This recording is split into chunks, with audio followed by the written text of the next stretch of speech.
सादा सा सवाल है। 8 रुकनी बेंच ने समाअत का आगाज कर दिया है। अटॉर्नी जनरल समेत तमाम फरीकैन को नोटिस भी जारी कर दिए हैं। Pakistan bar council, supreme court bar association को मुआवनत के लिए तलब किया गया है।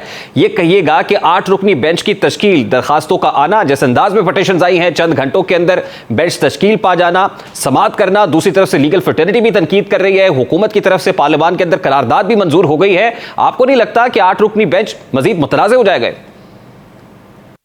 देखिए, तकसीम होनी नहीं चाहिए, ये वाकई ही तकलीफ से पहलू है। और मैं समझता हूँ कि इनको चाहिए था कि कम से कम 2 या 3 सीनियर जज जो हैं उनको ज़रूर ले लेते, क्योंकि जो इनके बाद जो नेक्स्ट सीनियर जजेस थे, काजी साहब हैं और सरदार तारक साहब हैं, उनको अगर शामिल किया गया होता तो बेहतर है। गो स्वाबदीद जो है बेंच बनाने की चीफ जस्टिस की है, लेकिन अगर सीनियर जजेस में शामिल होते इतने अहम केस में तो वो बेहतर था। तो लेकिन बहरहाल अब उनको शामिल नहीं किया है। फिर भी जो स्वाबदीद है बेंच बनाने की, वो तो बहरहाल चीफ जस्टिस की है। मैं हामिद खान साहब इस पहलू की तरफ आता हूं, क्योंकि ये पहली बार नहीं हुआ, बल्कि हमारी रीसेंट हिस्ट्री के अंदर ये बार बार हो रहा है, बैक टू बैक हो रहा है। लेकिन इस वक्त क्योंकि कानून की शक्ल इख्तियार नहीं किया है, ये बिल सदर मुमलिकत के दस्तखत नहीं हुए, क्या अदालत at this point in time, इस स्टेज पे इसको कलअदम करार दे सकती? इसमें कलअदम नहीं होगा क्योंकि अभी वो एक्ट ऑफ पार्लियामेंट नहीं बना। लेकिन ये मुमकिन है कि वो कहे वो इस बिल को ही खिलाफ आइन डिक्लेयर कर दें, क्योंकि इस वक्त कानूनी तौर पे उसकी जो हैसियत है वो एक bill of before the parliament की है। एक फ़र्क है ज़रा बाकी किसी और केस के साथ। इस केस में एक दफ़ा पहले भी जो है सदर के सामने ये बिल पेश हो चुका है और उन्होंने इनकार करके वापस कर दिया था। फिर उन्होंने जॉइंट हाउसेस करके उसको फिर से पास किया है।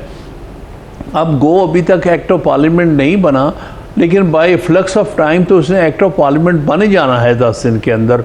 तो लिहाजा ये मामला इतना ही सादा नहीं है कि अभी ये बिल है और एक्ट ऑफ पार्लियामेंट नहीं बना। एक्ट ऑफ पार्लियामेंट उसने बन जाना है बाय लैप्स ऑफ टाइम। लेकिन हामिद खान साहब, इतनी उजलत का मुजाहिरा सुप्रीम कोर्ट ऑफ पाकिस्तान ने क्यों किया है? इसके एक्ट ऑफ पार्लियामेंट होने का इंतजार भी किया जा सकता था। यानी 20 अप्रैल को ये नाफिज हो जाएगा, एक्ट ऑफ पार्लियामेंट बन जाएगा। सुप्रीम कोर्ट ऑफ पाकिस्तान ने इस केस में पर्टिकुलरली इतनी उजलत का मुजाहिरा क्यों किया इसे? देखिए, बज़ाहिर उसमें वजह ये लगती है कि सुप्रीम कोर्ट के अपने रूल्स का मामला है, क्योंकि ये आर्टिकल 191 के तहत सुप्रीम कोर्ट को ख़ुद मुख्तारी दी गई है कि वो अपने रूल्स फ्रेम कर सकती है। और उस मामले में पार्लियामेंट का कानून बनाना जो है, इस पर बहुत बड़ी आईनी जो है ये बहस है और इख्तलाफ राय है कि इस किस्म के जो सुप्रीम कोर्ट के अंदरूनी मामलात हैं, उसके प्रैक्टिस एंड प्रोसीजर है, उसमें सुप्रीम कोर्ट जो है वो एक इंडिपेंडेंट अदारे के तौर अपने ख़ुद रूल्स तय करता है आर्टिकल 191 के तहत। और अगर उसको आप एंट्री 55 जो है फोर्थ शेड्यूल की, उसके साथ देखा जाए तो उसमें भी उन्होंने सुप्रीम कोर्ट के रूल्स को जो है उसको एक एक्सेप्शन दी हुई है कि उसमें इख्तियारात कम करने के लिए या किस तरह से उनमें तब्दीली करने के लिए पार्लियामेंट इंटरफेयर नहीं करेगी। देखिए, इतना सेंसिटिव मामला है, सुप्रीम कोर्ट ऑफ पाकिस्तान के अपने रूल्स एंड प्रोसीजर्स का मामला है, तो ऐसे में जो बेंच की कॉम्पोजिशन है, अगर ये फुल कोर्ट बन जाता और जो सीनियर जजेस हैं उनको भी शामिल कर लिया जाता, तो जितनी कॉन्ट्रोवर्सी इस वक्त बन रही है, आपको नहीं लगता है कि इस कॉन्ट्रोवर्सी से, इस तनाज़े से बचा जा सकता था? मैं इससे एग्री करता हूँ कि अगर फुल कोर्ट बनता तो बेहतर था।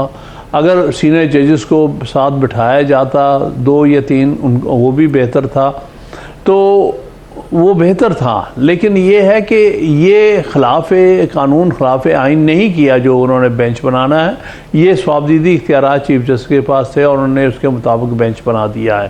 लेकिन हामिद खान साहब, ये कानून साजी भी तो इसीलिए है ना कि चीफ जस्टिस के लामुतनाही इख्तियारात को कंट्रोल किया जाए, उसमें सीनियर मोस्ट जजेस की राय शामिल की जाए, और फिर 184(3) की जुरिस्डिक्शन के अंदर राइट टू अपील का मामला, जो बड़ा एक लॉन्ग ड्यू रिक्वेस्ट रही है बार्स की भी, सुप्रीम कोर्ट बार की भी, पाकिस्तान बार काउंसिल की, लीगल फ्रेटर्निटी की, ये कानून साजी भी तो इसीलिए हो रही है। देखिए, बात यह है, ये बहुत सारी चीज़ें जो इसमें हैं उस कंटेंट के साथ हम एग्री भी करते हैं, लेकिन बात यह है कि सवाल ये क्या पार्लियामेंट ऐसा कानून बना सकती है या नहीं, ये क्वेश्चन है। जहाँ तक ये कहना कि इसमें चीफ जस्टिस के इख्तियारात को रेगुलेट किया जाए या राइट ऑफ अपील हो, ये चीज़ें जो है वो ऑर्डिनरी लॉ के तहत शायद राइट ऑफ अपील ना दे जा सकती, उसमें शायद कॉन्स्टिट्यूशनल अमेंडमेंट करनी पड़े आर्टिकल 184(3) में अपील की गुंजाइश पैदा करने के लिए। एक तो ये क्वेश्चन आएगा कि आया बाय ऑर्डिनरी लॉ आप ओरिजिनल जुरिस्डिक्शन जो है सुप्रीम कोर्ट की, उसमें अपील की प्रोविज़न दे सकते हैं कि नहीं? हाँ, दे सकते हैं, लेकिन आप दे सकते हैं थ्रू कॉन्स्टिट्यूशनल अमेंडमेंट के। ये एक तो ये इम्पोर्टेंट क्वेश्चन है जो कि अदालत के सामने है।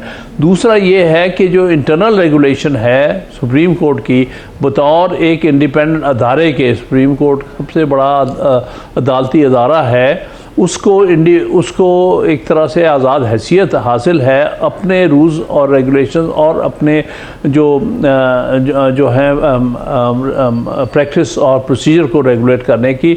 इसको क्या बाहर से उस पर रेगुलेशन हो सकती है कि नहीं? ये दोनों सवालात अहम सवालात हैं और मैं समझता हूँ कि ये बेशक ये चीज़ें तब्दीलियाँ आएँ, लेकिन ये सुप्रीम कोर्ट खुद बैठकर ये फैसला करे। लेकिन हामिद खान साहब, ये भी तो देखने की बात है कि जो प्रैक्टिस एंड प्रोसीजर है इस वक्त सुप्रीम कोर्ट ऑफ पाकिस्तान का, ये 1982 से है, इसको भी तो अमेंड नहीं किया गया।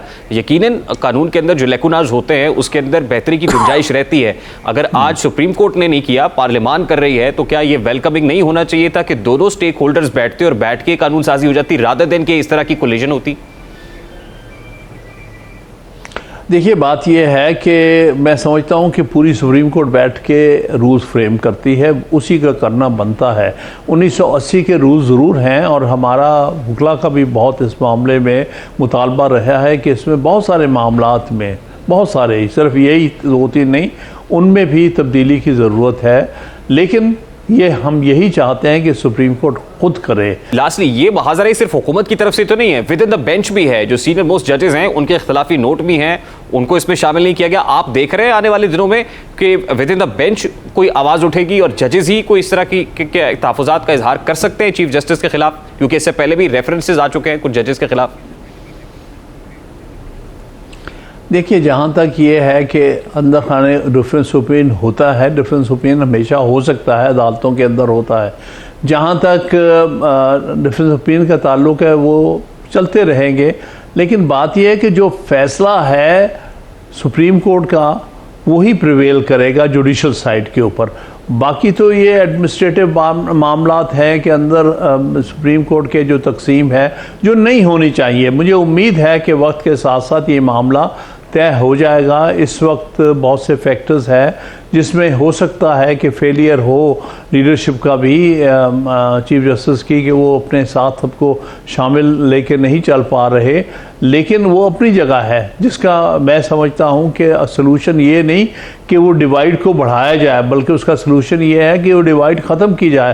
क्योंकि मुल्की मफाद में तो यही है कि सुप्रीम कोर्ट बतौर अदारे के मजबूत हो, उसके अंदर तकसीम ना हो, आपस में चपकलिश ना हो, उससे तो नुकसान कौम का होता है। जजेस का क्या है, आज चीफ जस्टिस हैं, उन्होंने 5 महीने के बाद रिटायर हो जाना, इसमें उनका ज़ाती इंटरेस्ट तो इन्वॉल्व नहीं है। ये जो प्रैक्टिस एंड प्रोसीजर है ये तो एक परमानेंट कानून है जो अगले चीफ जस्टिस को भी उतना ही इफेक्ट करेगा जो आज के चीफ जस्टिस को कर रहा है और जो उसके बाद। बहुत